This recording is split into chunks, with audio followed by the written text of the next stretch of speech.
Yes. Amazing.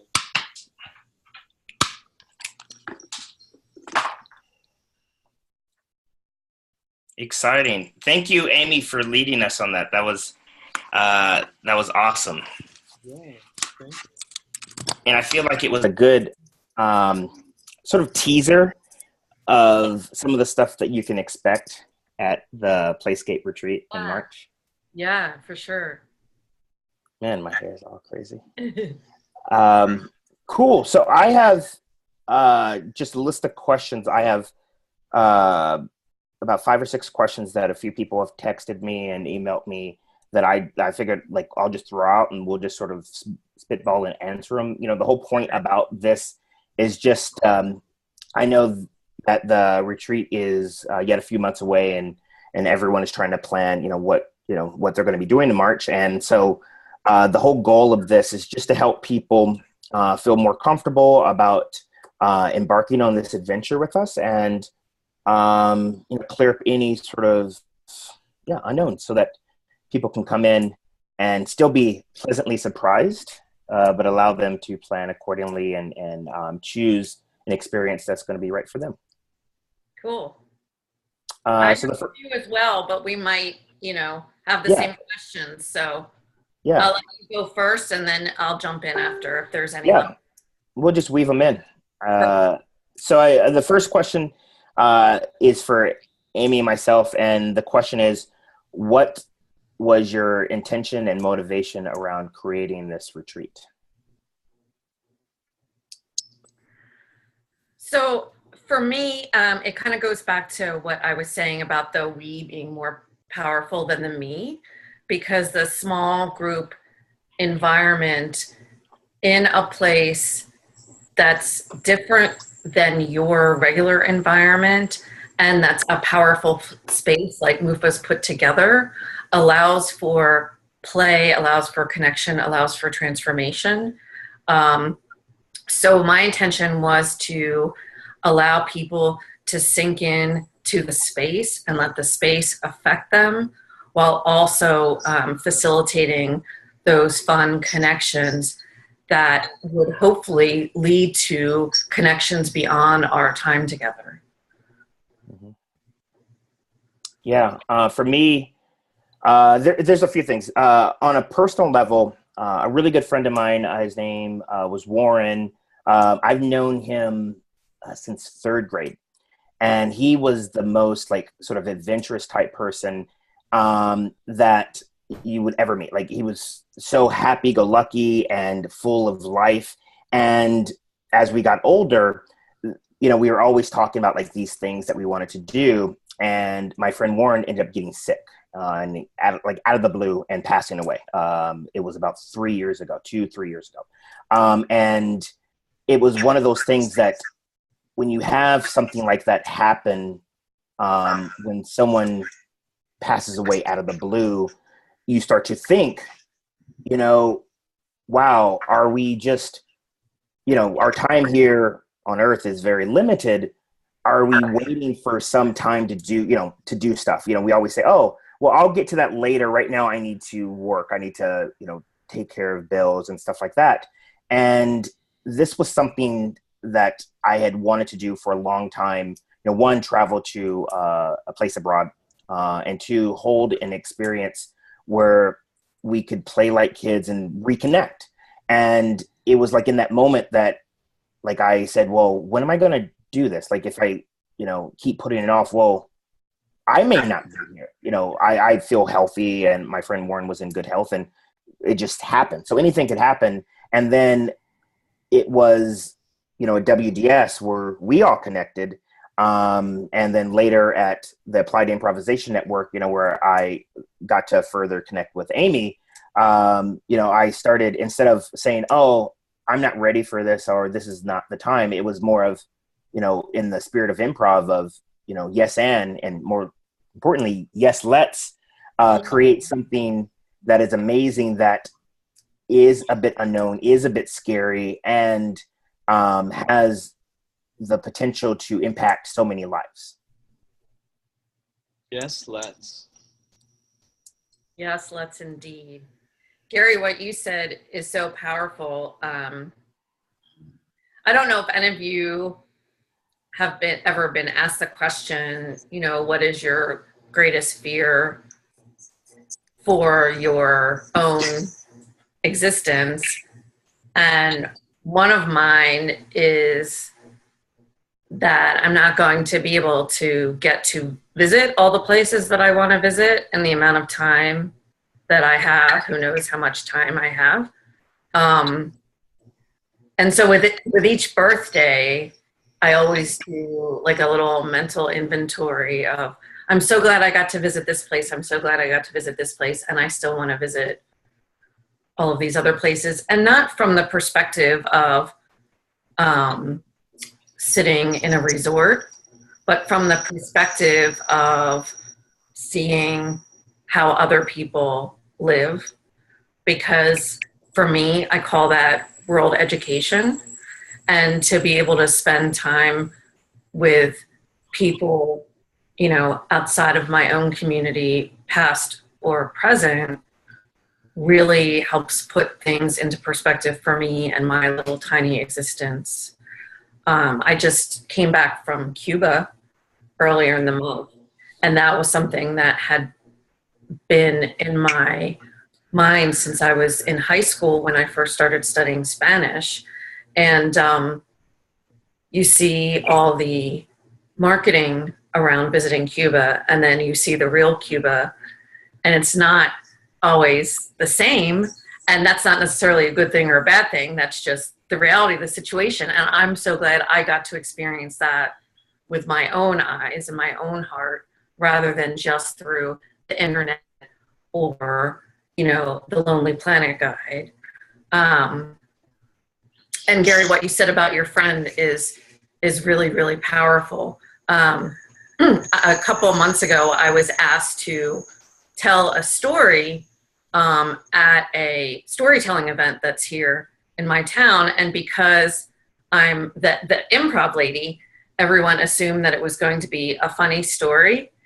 And I guess parts of it were, but basically I told a story about how I've been in love with 5 people in my life, and 2 I married, and the other 3 are no longer with us.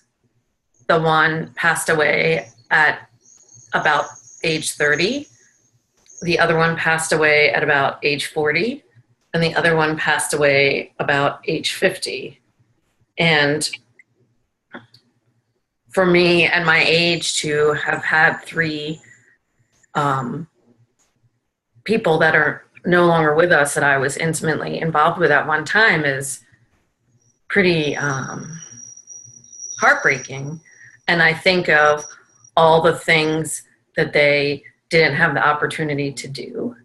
And I feel like this kind of situation, because it's small and because we didn't just pick some place with a dartboard, you know, because we have Mufa down there shepherding our experience, it really makes for a memorable and hopefully life-changing event. Agreed. Yeah. Thank you for sharing, Amy. Yeah. Cool. What question do you have, Amy? I think we can go back and forth.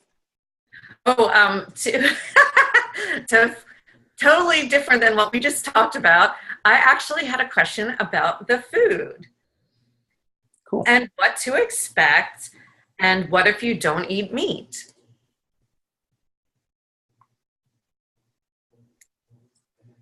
Do you want to take this, Mufa, or should I? Food, guys? Sure. So, so for those of you who might know, we recently held a yoga retreat in the exact space at the end of September, and it was a huge success. And we actually had 3 vegans who attended the retreat.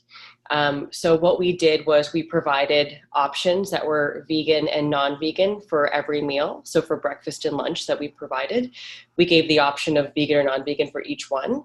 And then people would pick accordingly. And sometimes we found that the non-vegans ended up choosing the vegan meal because they like the sound of it better. So yeah, there's definitely options. I mean, we accommodate every dietary restriction, just make sure that that we're aware of it, and we can definitely accommodate. Nice. Okay, perfect. Thank you. Got it. Yeah. Mufa, did you want to add something to that? Yeah, I guess like just to add, it would be yeah, like we've been working with a team of very talented kitchen women from Nicaragua that have like just learned like so many things over the last year with us. Like we've challenged them to try different types of recipes, and the first time they tasted like Indian food or like a vegetarian dish or like a quinoa bowl, right? And now I feel like they've had some experience with it, and they really enjoy it. They really enjoy it, and they feel like proud of like making new things and experimenting with stuff. Nice, nice. Yeah, they put a lot of love into the food. Oh, I'm excited. Yay. I'm excited to eat. I love food, regardless. And Chaz, you make a good point about the whole vegan versus non-vegan, and that sometimes the vegan option sound even better. I know going to similar experiences. They have these meals out there, and it seems like the ones that are like vegan are like they just sound just more enticing. And of course, you have to be polite and let the people who have these dietary restrictions go first. But I'm always like, let me try this, and then you're right. They're more creative. Yeah, they are way more creative. Definitely are. There's more thought put into them. Like we tried making a smoothie bowl for the first time with a fruit called pitaya, which is similar to a dragon fruit.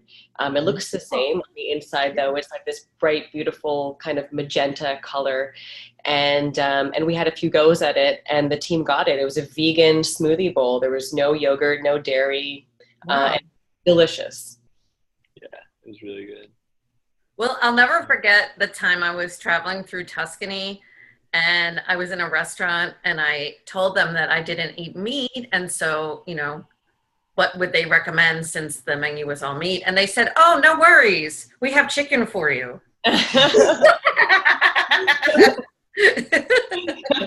Like, Yeah. got it. The other vegetable chicken. Yeah. It's like a long translation kind of situation. Right. Yeah. Cool. The question I have, it's another one for Mufa and Chaz. It's tell us about the space that we will be staying at, the living quarters. Yeah, sure. So Casa Andalucia is it's a house and some cabañas that are nestled up on a hill. Sorry, I was just like trying to look at it out the window. Turn your computer around.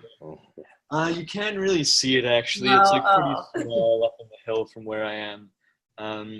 Yeah, and so it's like in the hills that are surrounding San Juan del Sur. So you have kind of pretty dramatic views of the bay and of the surrounding hills. Oh yeah, there it is. We're sitting there. And yeah, it's like a main house kind of quarters where there's a common kitchen area and like a picnic bench and a pool, and then below we have kind of 4 kind of individual cabañas that we've built that are kind of treehouse style. So they're kind of like put up on stilts and nestled into the jungle, and yeah, I think it's a nice place. Yeah, it's super People cool. seem to like the views a lot, and it's a very tranquil place. I feel like it's very quiet, and like you can find a lot of peace there.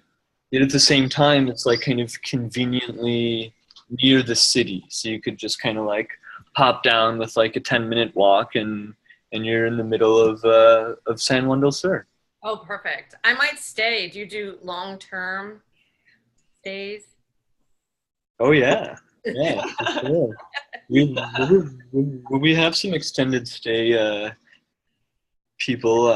Like people that work on on an online business or something. We've had a couple of people stay for like a month at a time or 2 months at a time, and it's worked out quite well.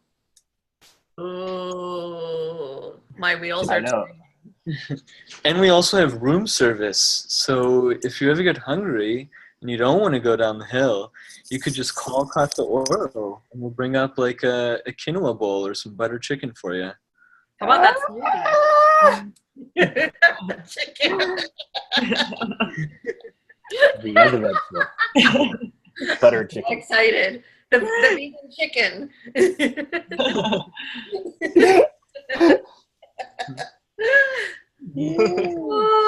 Oh boy. Amy, what question do you have? Oh, I have a little logistical question about the transport from the airport and how that works. Yeah, so we've got a full kind of fleet of vehicles, and one of the other things that we do is we have kind of a transport service. So we take people to the surrounding beaches and on surf trips, and we get people from the airport, and we can transport people kind of throughout the whole country. And so you can expect a friendly driver that will be there. That's it's like all of our guys have worked with us for over a year, and some of them for 5 or 6 years, and they're good guys and they drive well. Yeah, and you can expect to be picked up in a car, and someone will have a sign with your name on it probably. Perfect. Well, I had the best driver in Cuba. The 2 guys that were with me in Cuba were both named Tony. So it was Tony 1 and Tony 2. Tony 1 danced salsa with me, which I hope to do there as well.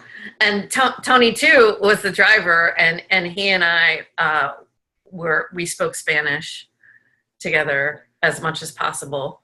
So by the end of the time, I was thinking in Spanish again. So I was hoping if that would be a side service with your driver to help me start to think in Spanish again. Totally. I think like there would be ample time to converse and to practice your Spanish. And Perfect. Yeah, I mean, and so all of them are also in the process of learning English. So perfect cross-cultural exchange, right? So for the people coming, if they are learning Spanish or know Spanish, they can practice, and vice versa. If they don't, they can speak English and help, your staff.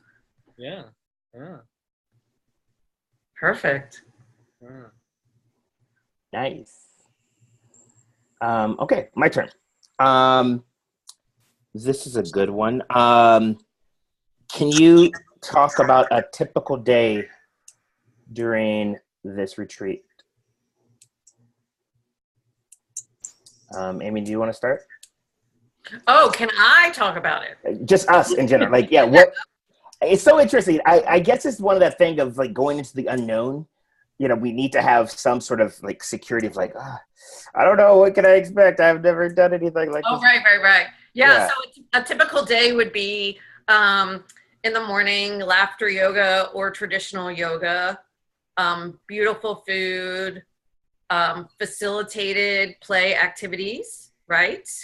More beautiful food, and then an excursion or the beach or some journaling, some alone time, and then reconvening for more beautiful food. Do you notice how beautiful food is a theme? Right, exactly.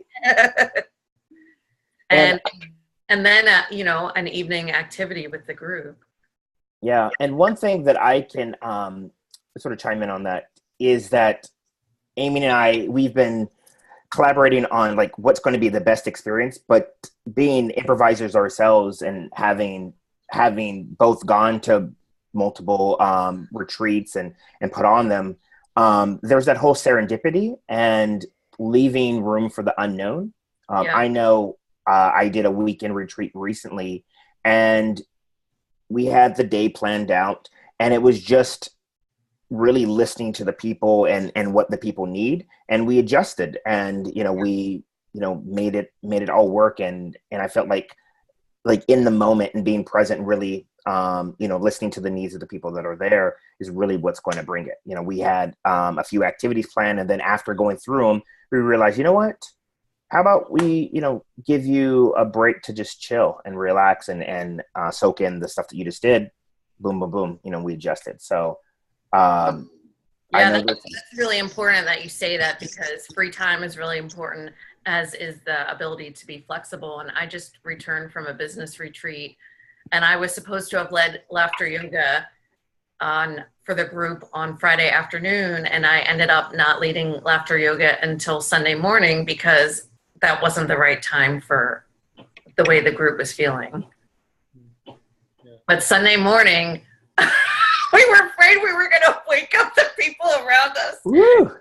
Laughter yoga.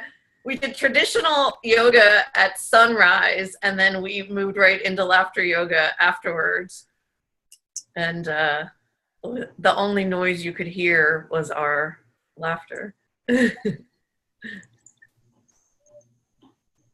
Cool. What do you have, Amy? Oh, I have a question for Moof and his vision about the place and the environment and the facility and the community. Yeah, sure. So we are we're here in Nicaragua now, and we've been here for about 3 years. And prior to that, I was on this mission, on this kind of journey of studying this intersection of economy, ecology, and empathy. And now it's like what we're building is kind of the result of those studies, if you will, right? It's kind of like my attempt at building a regenerative network of businesses.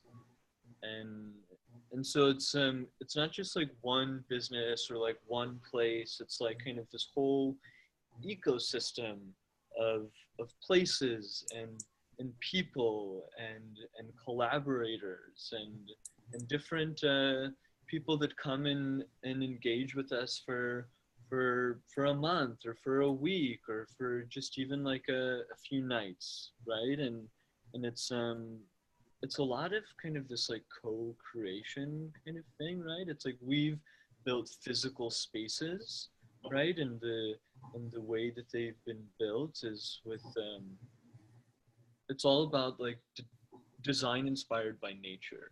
So that is our guiding philosophy or principle, if you will, in all of our design processes, from the design of like structures and kind of like a landscape to even the design of our organization and how people share responsibilities and how we treat one another.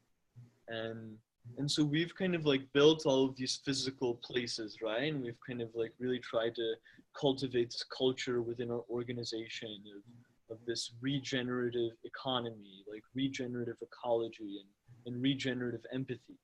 Like, meaning that in every interaction that we're giving more than we get, very intentionally, because that's what we need. I think that sustainability is just not enough. It's just not enough for all of the bad things or whatever that have happened in the world and climate change or whatever you want to call it, right? It's like sustaining this is not enough. Like, it's not a viable solution. And so that's why we're on this mission to regenerate, to actually create more than we consume. And so now it's like we've like put all of this energy into like building these places, and now we're spending more of our energy into like filling these spaces more intentionally.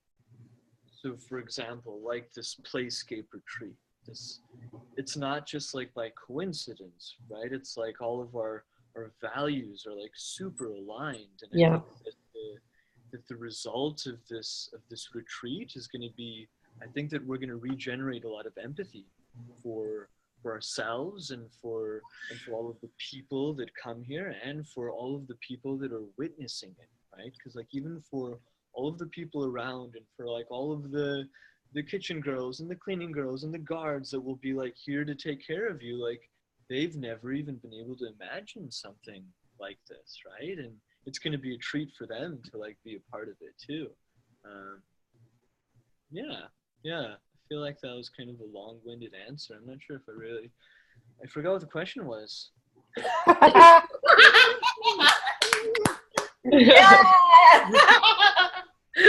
That is the best experience where you can go into almost like this, like sort of trance and just like, here you are. Well, I just found myself shaking my head at every word. I know, I was like, yep. And all I could think of, and that's why we're coming. That's why we're coming. That's why we're coming. Yeah. Yes. Because I will never forget the day that you first told me about this at the World Domination Summit. And you were so much in alignment with everything that I value about a travel experience. Yeah. Like no one has been able to use all those words together. Yep. Yeah. And for the people that are watching the replay, I want to ask them a question. You know, are you excited, like what you heard thus far? Like, just hearing Mufa's vision for the place, it just makes me want to be part of something that is bigger than myself. And so, yeah, it's awesome. We before me. Yes. Yeah. Cool. I have just a few more questions.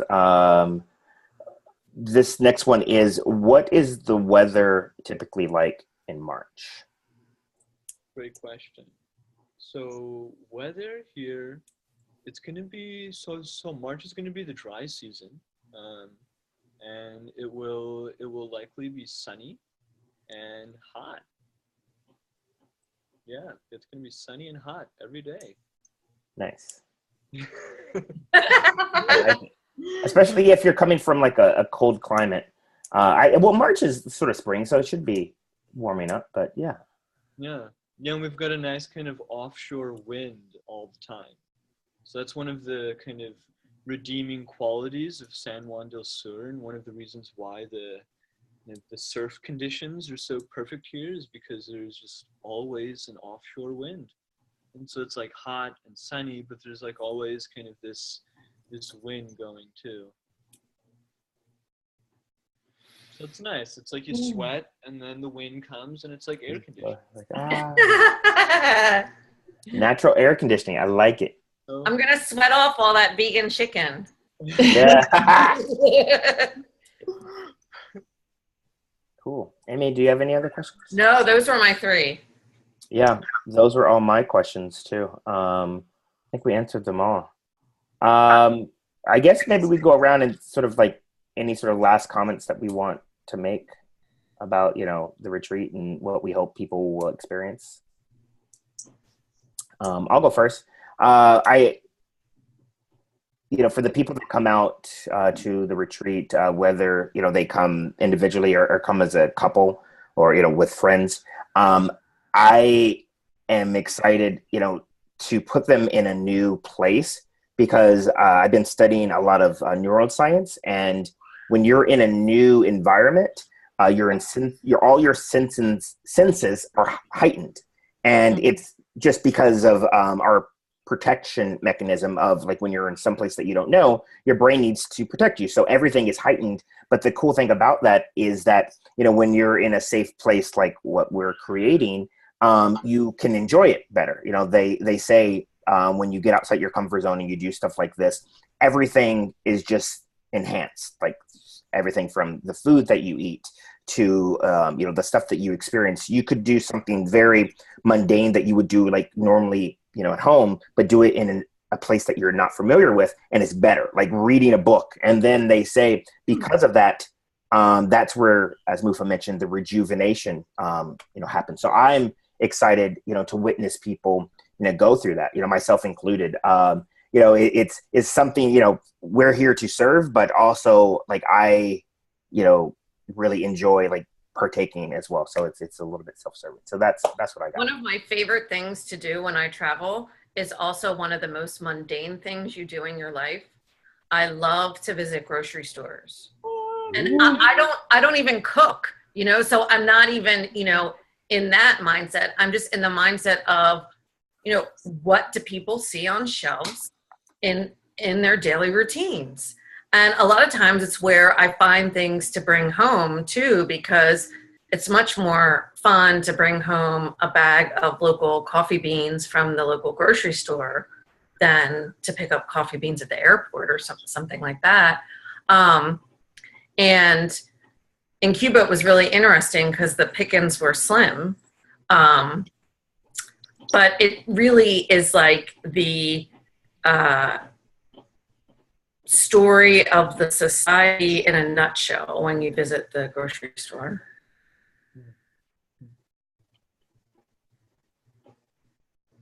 Yeah. Cool. I can go next.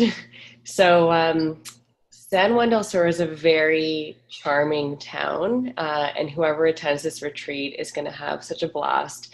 Like Amy, you may not want to leave in the end, so talk about an extended stay. I've gone twice now, and it's been hard to leave each time, and I can't wait to go back again. But yeah, it's a very charming town. The people are so friendly and so happy, and you definitely feel their energy and their love in the air. And the water is beautiful. The beaches are beautiful. The streets are colorful. You'll just enjoy yourself. So if you haven't already signed up for it, I don't know what you're waiting for. I know, right? Yeah. Yeah, I'm really excited to share this experience with you guys, you know, like I feel like we're like getting ready to like go on this journey. Like we're like getting ready to like do this thing that has never been done before in the context of like this new place, and really like what I'm hoping for is some high quality hugs. Like every day I'm talking about. Of course. Yes. I'm really hoping that people will feel like more empathy for themselves.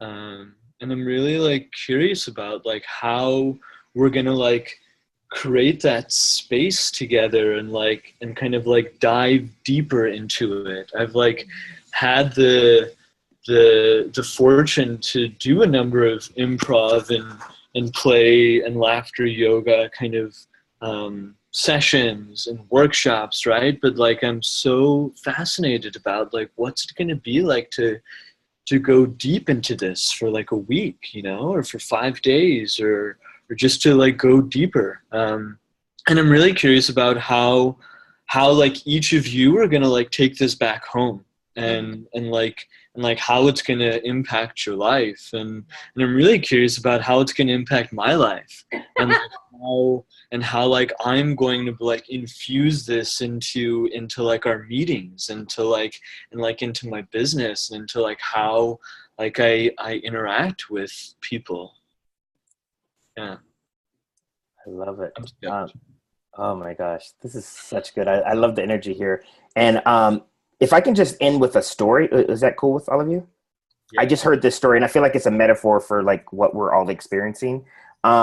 And so this was, there was a woman, she had a little bird, a little canary, sort of like Tweety bird in a cage. And if you don't know about birds, but birds typically like chirp, chirp, chirp. And then what you do is you put the cover over it and it makes them feel safe, and then they, don't do anything. So that was her routine. She'll open the cover, the bird would chirp and stuff like that. And she's like, oh my gosh. And she'll put the cover, and the bird was just saying, oh my gosh, because it had a view outside of the window. It's like, I wish I can go out there and just be free. If I can just be free, I can spread my wings and I'll go and fly, and I won't have to worry about this lady putting this cover over. But every day that was the routine.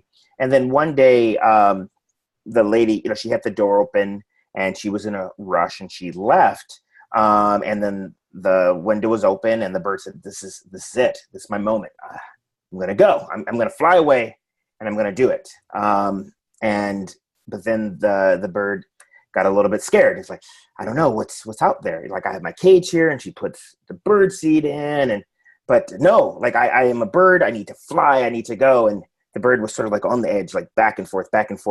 back and forth. And then before the bird knew it, the lady had come home, shut the cage, put the drape over, and the cycle continued. And I tell this story because I feel like that's like a lot of us. Like, we have this ambition to do something bigger, something that's grand, but we're scared, and we stay in our little cage that we call our homes or our cities, and we don't venture out and we don't fly. But it's just something about taking that step and committing to doing something amazing. And like what Mufa said, to see what will happen afterwards, like the person that you become, not because like you came, of course that's going to happen, but the fact that you committed to doing something amazing, how that starts to show up in your life and start to snowball leading up to the retreat. So, I heard that story recently, and I thought it would be fitting, story to tell for this, just to wrap things up. Well, thanks for sharing. It's a perfect story.